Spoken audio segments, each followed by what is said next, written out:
So good morning, everyone. So this is kind of a milestone moment as we are moving further away from those years of the pandemic. As we began to react as an organization to the pandemic, we had to go virtual with most of our opportunities for us to get together as a community. And now we're moving away from that. So we have our first post-pandemic face-to-face opportunity for our monthly membership meeting. So I'm glad we have several folks here in the room, and we also have several folks that are still attending virtually. So we are going to have a program where we have both virtual opportunities as well as face-to-face opportunities. So thank you. And some of our presenters will also be virtual as well. So it's a great opportunity as we move forward and we move into further beyond those years of the pandemic. So this will be a great opportunity. But we'll go ahead and maybe move to the first slide, if we would. So I wanted to, there we go. Remind folks the joint web shop that is scheduled for tomorrow. So unfortunately, just to let you know that web shop for tomorrow is being postponed. We had some technical difficulties, and so that's being postponed. There'll be more information coming out about when that is going to be rescheduled. So we'll continue with that web shop series where we are partnering with the School Energy Coalition. So just look for more information coming out about when that will be rescheduled. That's unfortunate. So look for that on our website, and it'll also most likely be an email blast that'll go out to let folks know about that. So, we do have our Cash Federal Network Spring Lobbying Trip, which is right around the corner, April 22nd through the 24th. If you're interested in working with our federal lobbyist groups and advocacy groups, please go to our Cash website and register for that. It's a great opportunity to go back to Washington, D.C. and work with our federal legislators on some of the great work that's coming down. There's a lot of work with the IRA. There's a lot of work with Support America Schools. And so take that opportunity to become a part of that solution at the federal level. So we'll jump on. There's also a network mixer, April 25th at the Barrel House Brewing in Fresno. So one of our Central California opportunities for those folks in the central area. So yay, I see Jeff Becker over there cheering along. So Fresno, a great opportunity to connect with some of your fellow industry professionals and have some networking opportunities at the Barrel House Brewing. No need to RSVP, 5 to 7 or maybe even longer, who knows. And so looking forward to seeing folks there. So I wanted to quickly, before we jump into the state agencies, and I see Ida Claire online here, remind everyone that we do want to hear from you. So we do want to hear your comments, both in person as well as online. So if you have a question, please in person raise your hand and we'll address those to our speakers. Online, please use the chat feature. Right, put your comment into the chat so that we can see that. We have folks here that'll be monitoring those chats, and we'll try to address as many of those questions as possible as we move through this program. So with that, it gives me great pleasure to invite up Ida Claire onto the screen. So Ida, welcome virtually. So this is great. And again, milestone moment as we move into the virtual world and the combined virtual world. So welcome, and we look forward to hearing an update from the Division of State Architect. Thank you, Alan. Good morning to all of you. This is a great milestone that you're back in person. Sorry I couldn't join you today. I have a commitment at 11:30 that was difficult to get back for, but next month I will plan accordingly so that I can be there in person with all of you. Okay, so I did manage to succeed in doing this last we met in sharing my screen, so I'm going to see if that works again. There we go, I think. Hold on. Share. All right. I think it's going to be. There we go. We're seeing it. All righty. All right. A little bit of an update. We are busy still. This is about our current fiscal year since July 1st of 2023. You can see we've received 2,648 projects, totaling $7.7 billion. This is actually high in dollar volume, but probably average in projects received due to construction cost escalation. Of course, you can see that each office is fairly balanced except for the Oakland office, which is a little lighter than the others in both dollar value and number of projects received. But we are performing our work with our staff. We're not exercising any consultant contracts right now. And we're able to share if there's a pinch in any of the offices. We're able to share our work with other offices instead of going to consultant contracts at the moment. Looking at March 2024, which is projects that are actually on our desks right now, you can see we received a little over $810.5 million in estimated project cost, fairly balanced in each of the offices, with San Diego having the most number of projects, and San Diego also having the largest dollar value of projects. We are booking into April, so starting next week, we'll be beginning some of this work. April is high at $980 million, and number of projects, Los Angeles is like killing it at 106 in April, so they are going to be swamped. And obviously, because they have 106, it's definitely the greatest amount in dollar value as well. We just held our public school construction collaborative meeting last Friday, discussed a little bit about regulatory development, the project inspector program, new laws for 2024, new legislation that has been introduced, and also provided a back check update. We will be posting the transcript of that meeting shortly in case you're interested. I encourage you to read the transcript and see any interest in perhaps participating in the public school construction collaborative in the future when we're asking for new members. We don't have any present vacancies right now, but we had a 3-hour meeting, so it's a long read, but it's just a little bit of deep dive and in these topics and answering questions. And I encourage you to see who your representative is so that you can report any concerns to them that they want to take a deep dive in the next public school construction collaborative meeting, which hopefully will be scheduled. I think we usually aim for 2 a year, so in the fall. A little bit about training, DSA Academy. We do have new training on the Academy. I did want to call the attention. There is access training for the architects out there. It is free. And then we also have some Cal Green embodied carbon regulations coming soon. That's not up yet for the regulations that will begin July 1st, 2024. And that will also provide continuing education for architects as well.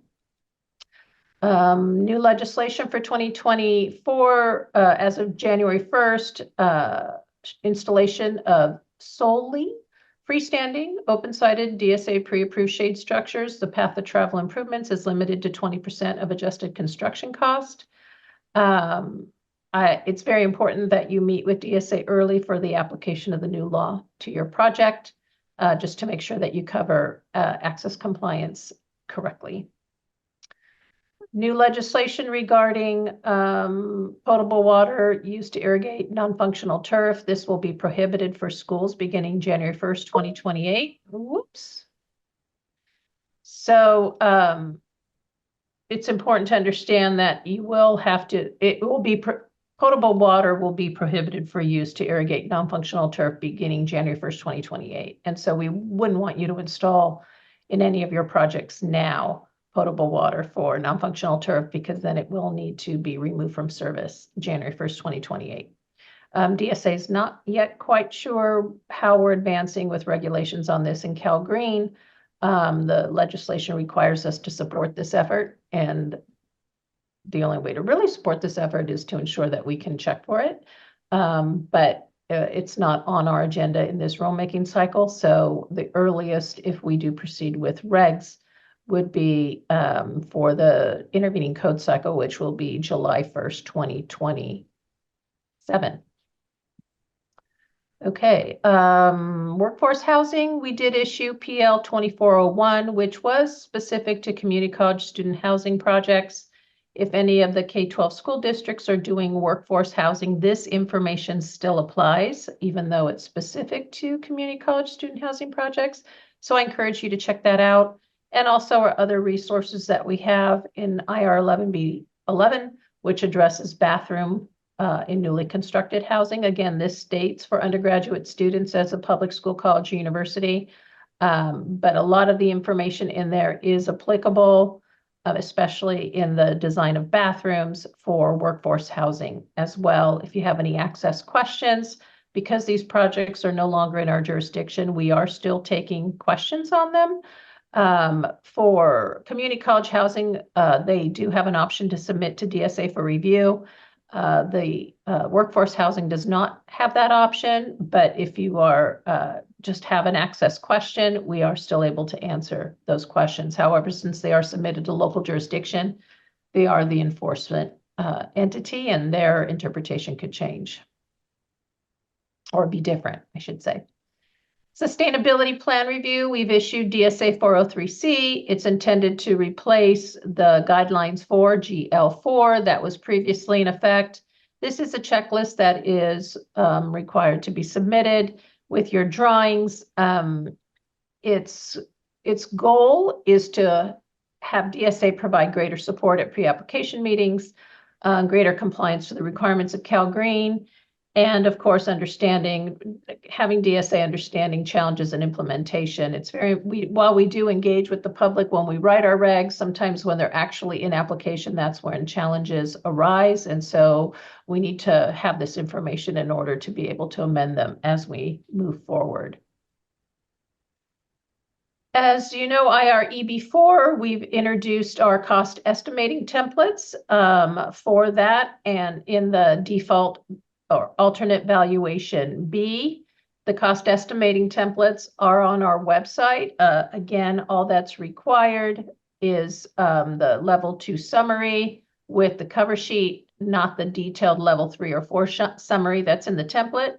You can attach your own deeper dive into those costs. But so this information assists us in creating consistency and also being able to track trends and information for those who submit this cost template in the execution over that alternate valuation B for EB4. Our suite of IRs for existing buildings, you can see that IR EB4 was updated to address the cost estimating templates, and on the left, you can see where they're located on our website. If you go to publications, click on the IR link, click on the IREB link, you will see the download for the template there, and that's also covered in EB4. And we have issued IREB6 voluntary seismic upgrade that was issued last week. We have one more in this suite coming soon, and that's the IREB2 conversion of non-conforming building. And once that is issued, it will complete the suite of IRs for existing buildings. A little bit, as you know, about the intervening supplement, this to the plumbing code, effective date July 1st, 2024. All gender multi-user restroom facilities are permitted in the plumbing code beginning July 1st. The intervening supplement has some access requirements as well regarding all gender multi-user restrooms. There's a lot of other clarifying requirements as well. I'm not going to go into detail with them now. This presentation will be provided to all of you. I've provided it to Courtney. Cal Green intervening supplement requires CO2 monitoring for existing facilities, meaning if you are performing a modernization and there's classrooms in the buildings, we will be checking for CO2 monitors. And of course, the charging power alternative under EV charging and a few requirements for existing facilities. We are working on, I know that there's some projects being submitted now that raise this question. And so we are looking into some of those interpretations of the existing facility requirements for EV charging, project specific right now. Also, July 1st, the Cal Green intervening supplement includes carbon reduction regulations for 50,000 square feet and greater. using one of three option paths: building reuse, whole building life cycle analysis, and prescriptive path. There is CalGreen checklists on the Building Standards Commission website, and I apologize for not including them here. I will in my next month's update. That helps assist you in meeting these requirements in CalGreen. And as I stated, we are working on a training also for meeting the carbon reduction regs. Just a note that we are in the middle of building standards rulemaking for the 2025 California Building Code, California Green Building Standards, CalGreen, all parts of the California Building Standards Code. This is called the 2024 Triennial Code Adoption Cycle. Right now, we are in the midst of the CAC meetings that you see there in the purple. We're in the middle of Code Advisory Committee meetings. We had our Green Code Advisory Committee meeting and our Plumbing, Mechanical, and Electrical Code Advisory Committee meeting in the last 2 weeks. And so there are a few left. The structural, building, fire, and other, and access is upcoming.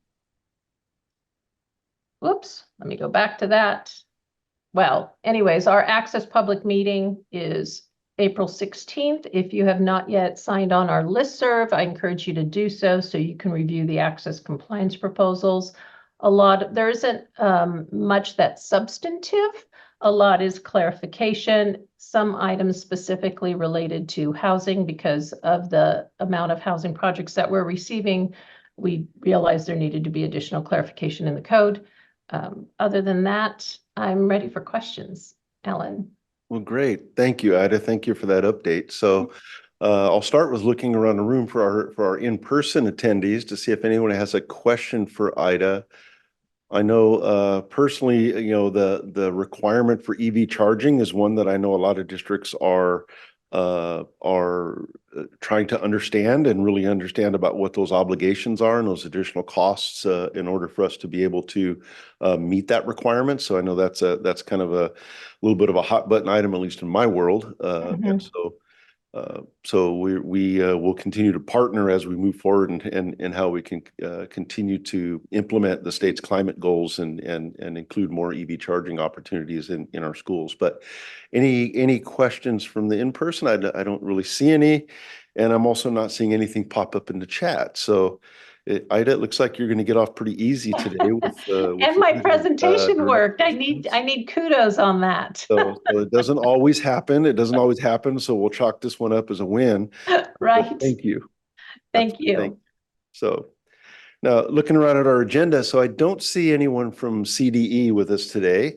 So we'll go ahead and move on. And so we have Joshua Potter from the Office of Public School Construction, who's in person with us today. That'll give us an update on OPSC. Thank you.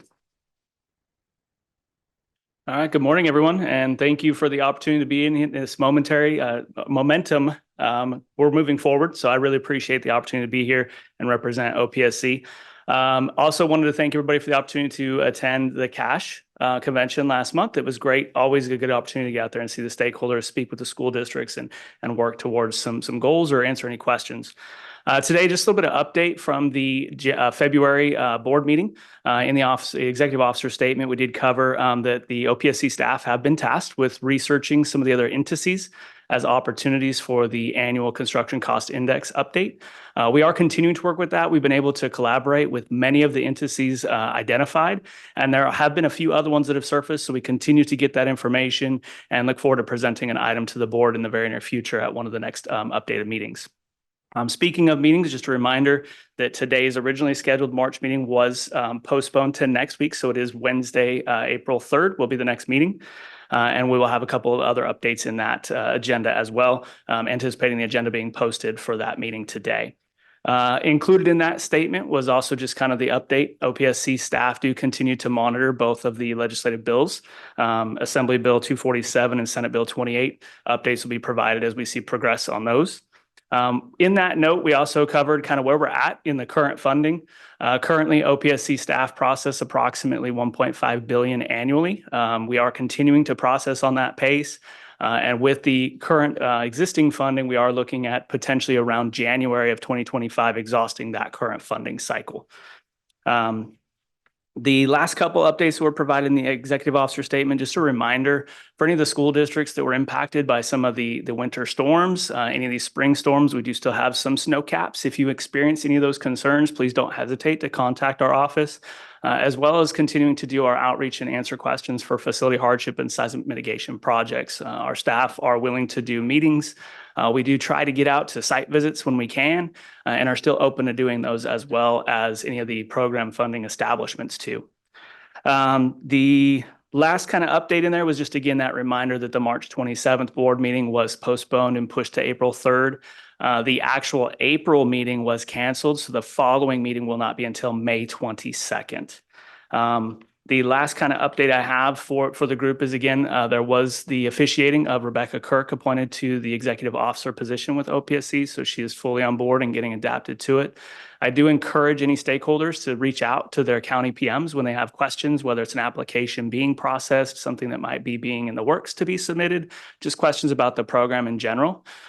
We also invite you to utilize OPSC Online. We continue to develop other aspects of that program, including we are in our preliminary testing of incorporating the new construction enrollment projection into that system. So hoping to move away from that wonderful Edge system that replaced the Internet Explorer when that was decommissioned, but continue to work on making that interface as user-friendly as possible. So please make sure that we are communicating opportunities you're seeing, how we can incorporate additional things to keep people engaged with that system. That's really all the updates I had. Pretty short and sweet, but I'm here for any questions, and I'll hang out for a while afterwards as well. Great. Okay, great. Thank you, Joshua. I don't know, we'll scan the room here. Does anybody have any questions for OPSC? And similarly, I'm looking online for any chat questions. It doesn't look like it. So we'll go. I thank you for the update with OPSC. And absolutely, we have a new executive director. So we're very excited about working to build relationships and work closely with Rebecca Kirk as she takes over and begins to manage that program into a new 24 bond as we begin to implement that work. So great. Thank you. So now we'll move on to cash regulatory updates. So we're going to call up Rebecca Killeen, and I think following her will be Ian Padilla to talk a little bit about what's happening on the legislative front. So Rebecca. Thank you. Happy cash to everybody. It's exciting to be in person and also in cyberspace. It's pretty cool. And we are looking forward to working with the new executive director at OPSC. She obviously has the best name out of all the names, so we're excited to work with her. We're going to give you a couple of we're going to give you some insight into the state school bond conversations, and then we're going to talk a little bit about legislation. So Ian is going to take a lot of the legislation, but I wanted to start with the state school bond. And I wanted to thank our members who have been providing letters, phone calls, contacting your legislator. That has an impact. It is having an effect. And we are hearing from folks in the legislature that we need to continue doing that. So ramp that up. The conversations are heating up in the legislature on a possible state school bond on the November ballot. June 27th is the last day to pass a bill out of the legislature and also have it signed by the governor to put a measure on that November ballot. But we are hoping to have resolution on this much quicker than that to allow us to have a successful path to a very, very robust campaign. So stay tuned. In the next few months, we'll be communicating with you on where we are on that path, but that is the drop dead date. The legislature has a number of priorities that they're evaluating, right? And so this connects to the work that you all are doing to talk about how important a state school bond is. There are 3 bonds that are in the conversations right now. So we've got our school bond, but there's also an affordable housing bond and a climate bond that members of the legislature are very interested in. There are also conversations about what's the capacity of the state to take on new debt for new bond measures this year in particular. And, one number that we've heard from the Assembly Speaker is, well, maybe we've got $15 to $16 billion to play with in new bonds. Boy, that's awfully close to the $14 billion that we're asking for in AB 247 for a state school bond. Now, a note on the speaker, he does strongly support a school bond and in particular a K-14 bond. So that's very exciting to have that leadership on that. The governor has also talked about what he thinks the bonding capacity is in the state. Recently said, well, I think it's about $26 billion inclusive of Prop 1, the $6 billion mental health services bond that has very narrowly achieved passage in the March election. So these conversations are the ones that the legislature is having as they're evaluating their priorities.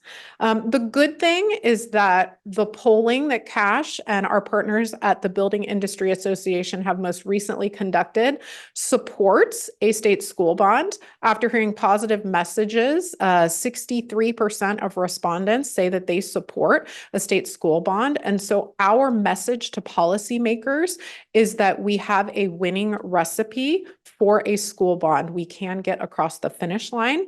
We know that as long as the provisions in the bond are clear and voters support them, that we have a path to victory for a state school bond. And we know that for Cash, a viable bond, something that will pass, that's our North Star in these conversations, right?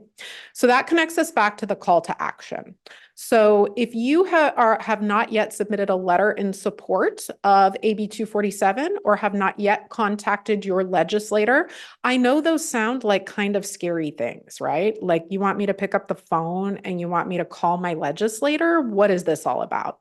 Cash sent out an update on Monday in our weekly email news alerts that provides more detail on those two options if you want to call or if you want to submit a letter. So you can click into those links, find a template letter. It makes it very easy just to pop your district name in there. If you can provide some details in particular about the projects that are in your district that are hanging in the balance and need a school bond to pass, you can add that in there. Cash has already communicated to all 120 legislators so that they understand what the dollar value of projects are in that they each individually represent that are currently on the acknowledged list. So that information is circulating in the legislature. We want to continue the drumbeat, and we need you all, our members, to help support us. When they hear from me, they kind of glaze over. When they hear from you, when they hear from Alan, when they hear from Jeff, when they hear from our leadership and our members, those are the stories that really resonate with them. So please take the time to do that. It could make the difference in getting across the finish line with a school bond in the legislature. So shifting gears a little bit, there are a couple bills that I want to mention to you. The first is a Cash-sponsored bill. So that means we are the ones that brought the idea to the legislative member. We are the ones championing the bill in the legislative process. The first one is SB 956 by Senator Cortese. This is the one that Cash is sponsoring. This is a bill that would eliminate the sunset on the traditional K-12 design build authority.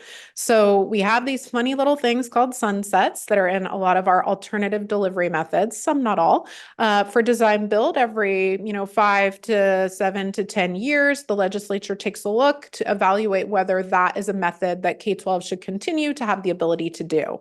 So our time is coming. The current authority expires January 1st of 2025. And Senator Cortese's bill is saying, you know what, we have a demonstrated track record of over 2 decades of successfully utilizing design build. We don't need to keep making our case to the legislature. Let's just make this authority permanent. We've got that track record. So that bill had its first test in the Senate Education Committee on March 20th, and it did pass out of that committee 6-0. So we were really excited to make it through that step in the process. One of your Cash board members, Frank Camardo with San Juan Unified, was there to provide lead witness testimony on SB 956. And he did a tremendous job in making the case for why design build is an excellent option. It's a tool in the toolbox, but it can have benefits for some projects. So he did an excellent job of providing leadership and making that case. Next step in the process is Senate Appropriations, where that committee will look at potential fiscal impacts to the state of measures. So we will keep you informed about that. We're really excited that that's moving through the process. And then on the other side of the coin, I want to tell you about another bill, SB 986 by Senator Sayarto. This is actually a bill that Cash opposed, and we have good news to report on that as well. So this bill was related to the ballot label language, those 75 words that voters see when they open up their ballot to fill in those little bubbles, right? And it pertained to both the local bonds as well as the state bonds. And what the bill proposed to do was to require the inclusion of a statement related to principal and interest costs on the ballot label. And the bill specifically prescribed what that statement would look like. It was about 27 words or more if you had a long school district name. So 27 of the words would be taken up to explain the principal and interest costs of a proposed local or state bond measure. That would be within the 75 words that we already have, the cap on the number of words to explain what the measure will do. So Cash strongly opposed this. We know from all the work that we've been doing on AB 195 and the ballot label language over the last few years that this type of information can be very confusing to voters. And also by requiring a specific statement of 27 words, we would have about 2/3 of those 75 words being dedicated towards fiscal impact. And then the remainder you would use to describe what the measure may actually do to help support your community and your school district. So that real estate on that ballot label is very precious, and eating into that just to provide, some number that already exists in the voter guide, we had very strong concerns about. So the good news here is that we opposed that bill. We worked to build a coalition of opponents, and we were able to stop that bill in its first hearing in the Senate Elections Committee. It did not get the votes to pass out. It was a 1-0 vote in support of that bill, and so it was not able to move forward. We will remain vigilant on this. We're going to continue to work on the ballot label, which is critical to passing measures, right? We know it's gotten harder to put a bond on the ballot or to pass a local bond. It's hard to pass state bonds. We don't need to make it harder to do those things. So with that, 2 key victories out of the gate, we're really excited to share with you. And now I'll bring up Ian to talk about environmental issues, all the fun stuff that's more complicated. Thank you. Thank you, Rebecca. Yes, I'll agree. It's very good to be back in person. So good morning to everybody. So yeah, you kind of know what the general type of bills I'm going to talk about, but so I'm going to talk to you about 3 bills and then a couple of regulatory items as well. So the first bill is, and there's a lot of concern about drinking water quality, lead in water, testing, and so on. There's a bill, AB 1851 by Assemblyman Holden. And he actually introduced the bill last year, AB 249, which we engaged with him on as well. I would say that we've been working with him to try to narrow the bill, so there's not huge statewide costs and planning costs, right? Some of these other bills would have required basically replacing all your pipes, your water fountains, and so on. This one, I would say, is quite a bit better. This one proposes a pilot program run by the Department of Education with 6 to 10 schools, something like that, to try to start to get information. So we are neutral on the bill, but we are certainly working with them now that we think they have kind of a reasonable approach. We will continue to work with them on that one, but that has gotten a lot better. These bills in the last 3 or 4 years have been quite a bit more onerous. So I think some of our partners, I see our friend from LAUSD and some of the other folks who care about facilities working on that bill. It's been kind of a tough ride, but this one at least we think is better. So we'll continue to work with them on that. The other one is interior locks. The issue is back again. The bill is AB 2565 by McCarty. And I would say that we are still trying to see what the bill is trying to do beyond existing law right now. But we are working with the author, other stakeholders to try to provide technical expertise as they're preparing amendments.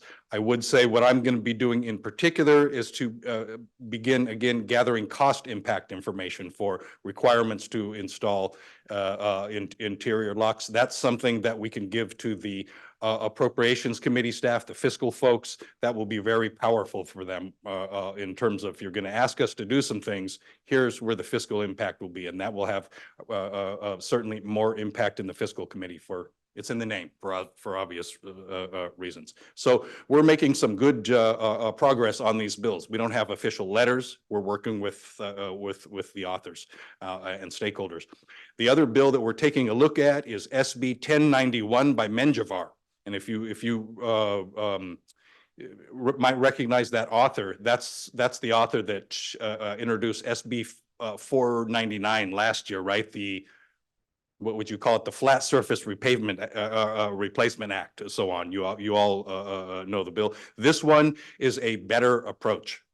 Cash doesn't have a position on it, but it's certainly, again, you'll see a trend here, much more narrowed. It basically takes the conceptual policy approach of SB 515, IDA, or the state architect talked about that one.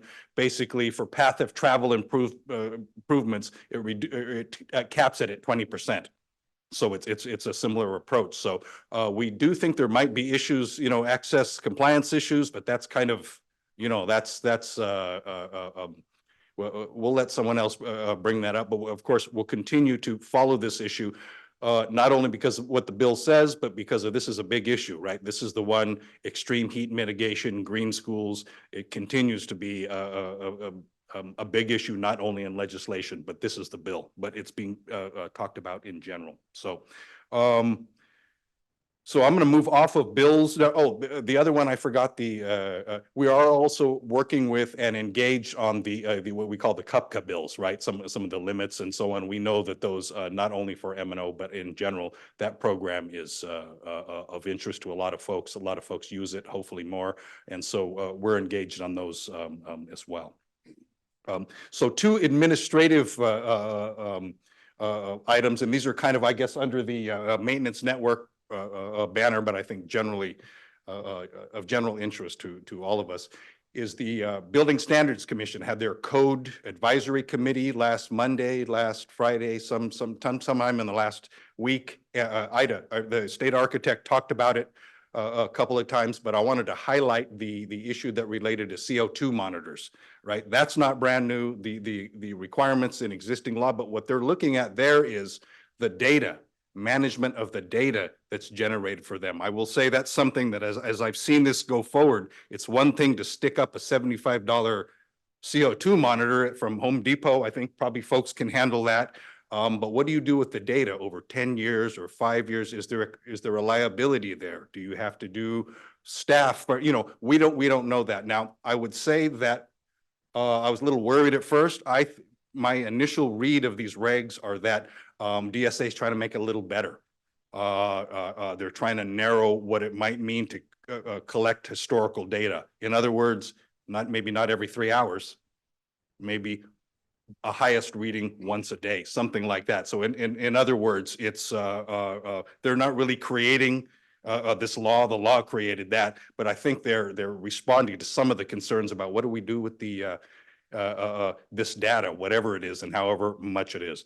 I'll wrap up on the last one, stormwater MS4 permit. And I will say that right after this, the Cash Environmental Committee is going to do a 2-hour in-person meeting on the MS4 and dig pretty deep into that. We don't have a Zoom option this time, but this won't be the last meeting, and certainly going forward, we will definitely do more on Zoom. But it's a significant piece, particularly for M&O folks, but in general, that the cost impact and planning impact will be significant if the permit goes through as is, but we're looking to get that information out and also develop some alternatives that we can propose. So with that, thank you very much. And if you can't make that, you're welcome to in the future. We'll have more. Thank you, Alan. No problem. Thank you.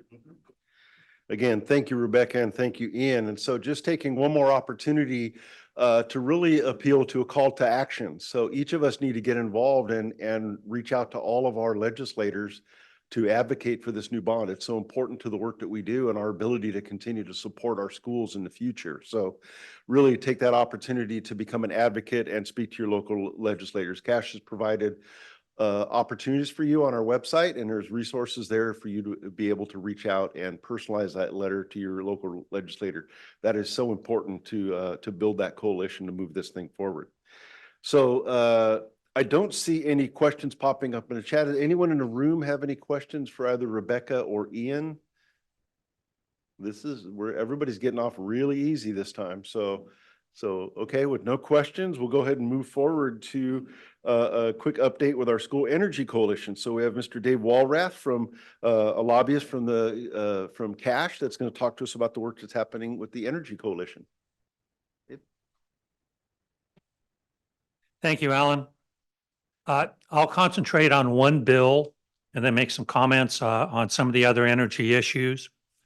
The one piece of legislation that SEC is co-sponsoring along with Undaunted K-12 is dealing with how you treat generation and export of electrons on a school site, and similar if it's a commercial business or an apartment building that has multiple meters.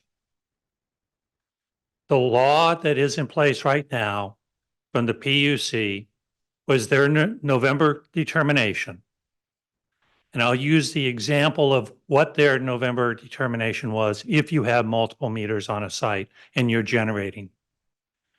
If you're using a shade structure or a covered place for parking and you have solar on that, and it comes running down and it goes to a meter, and then you have it sent from there to the classroom, gymnasium, cafeteria, whatever, that you're consuming on site. The November CPUC decision was that if it is on a multiple meter and you are generating on the overhang more than what is used by the covering, let's face it, it's not going to use a whole bunch. Everything else has to be sold back on the grid to the IOU, investor-owned utility, at wholesale rates. And then you have to buy it back from the utility at retail rates. For those of you familiar with NEM 3.0, and this bill does not deal with NEM 3.0, it just deals with aggregated situations on commercial school sites, including farms and like that, and especially schools. If that is the case, all of a sudden, solar becomes even less financially possible. So SEC on DOT and K-12 are co-sponsoring legislation by Senator Becker, Senate Bill 1374, and I want to thank Long Beach Unified, LA Unified, Clovis Unified for sending in letters to the committee in support of this very narrow and we believe equity-driven bill that will be up on the 2nd. This may shock you to hear that the investor-owned utilities are opposing. They are opposing, and we found out last night that some of the electrical unions also are opposing. They say it's a potential cost shift from schools to others. The answer is the look back that was done by the California Public Utilities Commission on how NEM 2.0 was working clearly identified that schools and other commercial were subsidizing other users. We're not doing a cost shift because we still have our demand fees. All we're doing is saying we don't have to go further in the hole to use our own generated electricity. Like I say, the bill will be up on the 2nd. In the Senate committee, we are hoping that it will move out. This is a committee that is kind of conservative and historically has been comfortable with the IOUs. So it's very important for school districts. Like I say, those of you who have, thank you very, very much. get with their legislators to say, this isn't trying to overturn NEM 3.0. It's just trying to provide equity and go back to where we were prior to the November CPU decision on this particular issue. Secondly, Rebecca talked about school bond. There are discussions on at least two other bonds.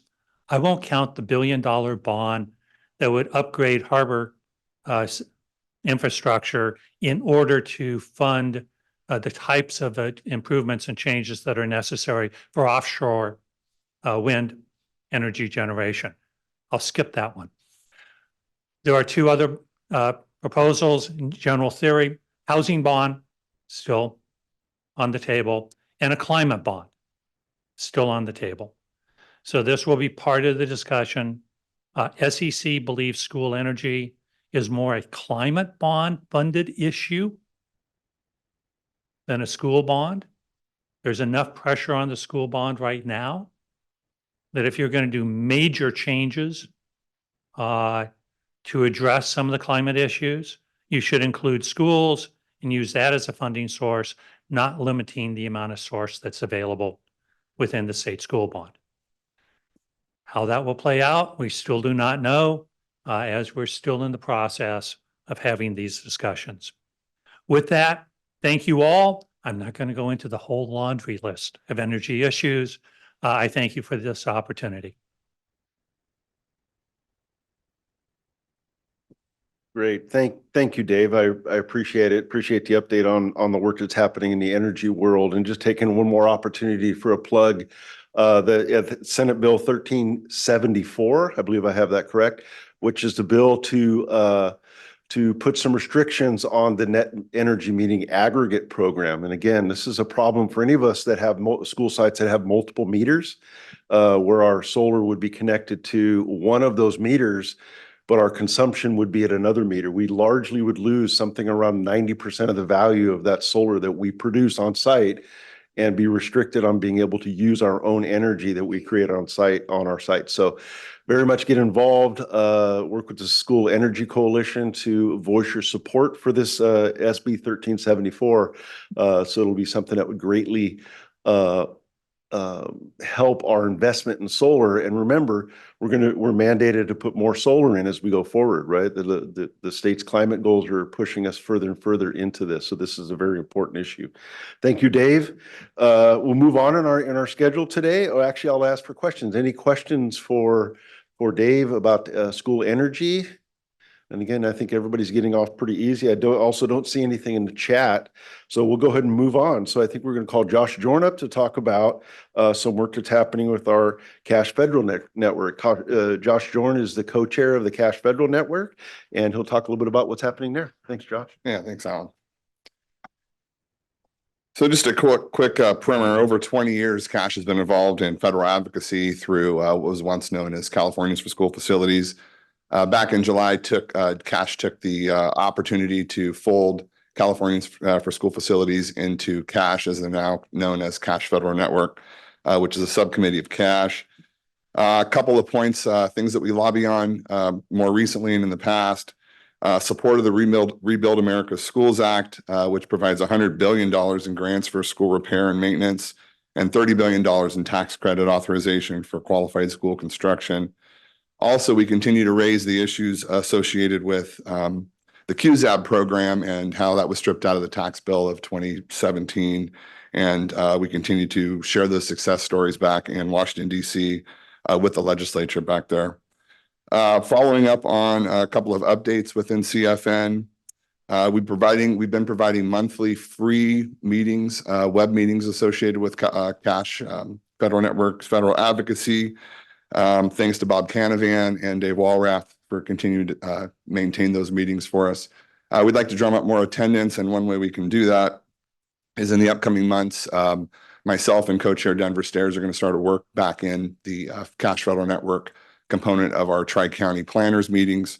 I know a lot of them are asynchronous, so we're going to jump on those that exist around. I mean, for my county, for example, and 5 counties around me, they haven't been having those planner meetings for some time. So we're looking from Monterey County's perspective to jump into some of the safety Tri-County meetings and continue the growth and advocacy of Cash Federal Network. The 2023 advocacy trip to Washington, D.C. was highly attended. We had 8 folks from the public sector and private sector attend. Had a lot of good meetings, and we do have planned, as Alan mentioned, a spring trip. That is April 21st through the 25th. 21st and 25th are travel days, and the 22nd through the 24th are our days working on Capitol Hill.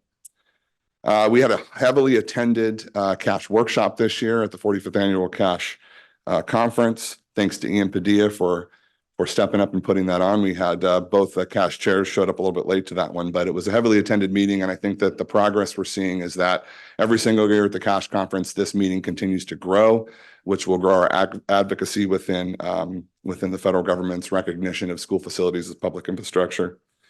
The advocacy is paying off, as you all are aware. That's reflected in the CDE direct facility support through the 2022 Inflation Reduction Act. We're still working to address some of the issues related to that, such as national production of products and parts being recognized. We have a strong start to the year, and we will continue to build upon the successes that we've had in the past. So with that, I will turn it back over to Alan or answer any questions. Great. Thank you. Thank you. Thank you, Josh. I appreciate it. So looking around the room, any questions for Josh and the work that we're doing in Washington, D.C. with the federal group? I don't see any, and I don't see any online. Looks like everybody's getting off easy. So thank you for that work, Josh. So, we'll work really hard to get you your own slide next time so that you have your own slide that you can, that'll be up there. So we want to really help to support the federal network. So with that, we're going to move on in our agenda, and we'll call up our vice chair, Mr. Tom Pace, who's going to give us a quick update on the 45th annual conference, which just was completed, and a little taste of the 46th annual conference, which is coming up. So, Tom? I was actually excited because I thought Josh was going to give my update. So here I go. Really enjoyed the 45th annual conference. Met a lot of new people, found a lot of new relationships in business and personal, and just really enjoy seeing our membership out and about. The 45th annual conference had several highlights for me. We had a keynote speaker that talked about the effects of AI on education.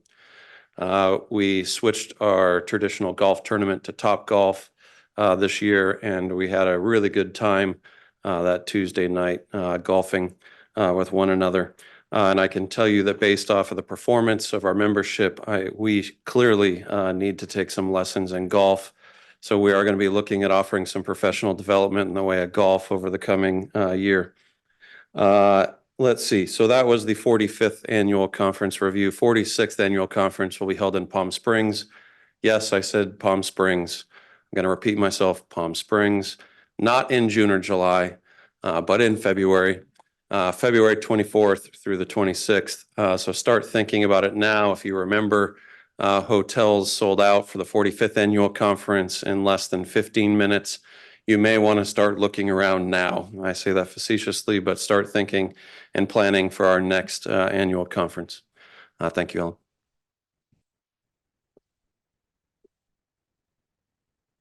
Yeah, thank you, Tom. Yeah, I joined in celebrating a wildly fantastic conference that was enjoyed by many folks as Tom and his team continue to work on improving that conference to every year, make it better and better. So thank you for all that hard work, and thank your planning team for all that hard work.